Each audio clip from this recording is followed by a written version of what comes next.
Doon sa nagtatanong talaga kung ano ang unmodified at modified opinion ng COA, ito panoorin nyo.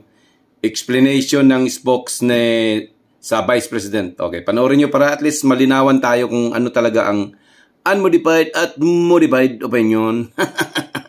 Panoorin nyo.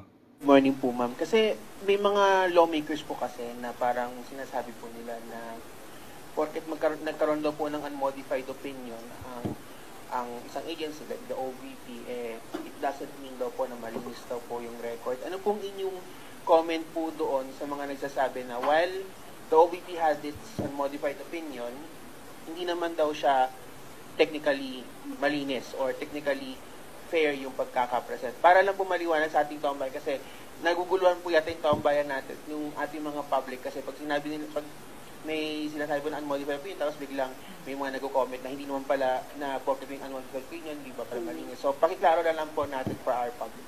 Okay. I also heard that. And, okay, let me go back.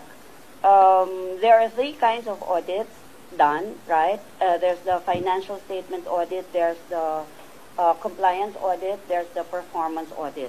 We are only on the financial statement audit. The annual audit report of 2024 given by the Commission on Audit focused on financial statements. And in financial statement audit, there are only two kinds of audit reports that will come out. Only two kinds of opinions. That's the unmodified audit opinion and the modified audit opinion. It can be, I think it can be interchanged with qualified and unqualified. Some other auditors use that. And there is no other rating, there is no other conclusion that will come out from the Commission on Audit. So, like I said, only modified and unmodified. So, in the unmodified opinion that the Office of the Vice President has been receiving since year 2022, it means that it says that the Office of the Vice President fairly presented the financial statements in all material respects, and there is no misstatement whatsoever in such presentation.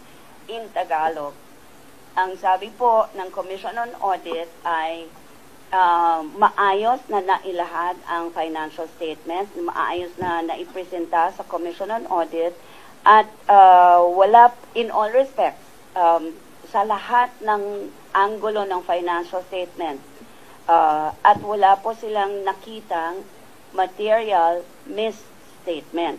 Ibig sabihin po ang Tagalog ng misstatement, maling pagkakasulat or maling data or maling information na naibigay. So, however way anyone will make a conclusion on that statement given by the Commission on Audit, iisa lang po pa rin ang ibig sabihin, na wala pong mali, walang misstatement na binigay, tama ang pagpresenta ng financial statement na supported by all the documents that we submitted. Kaigit na.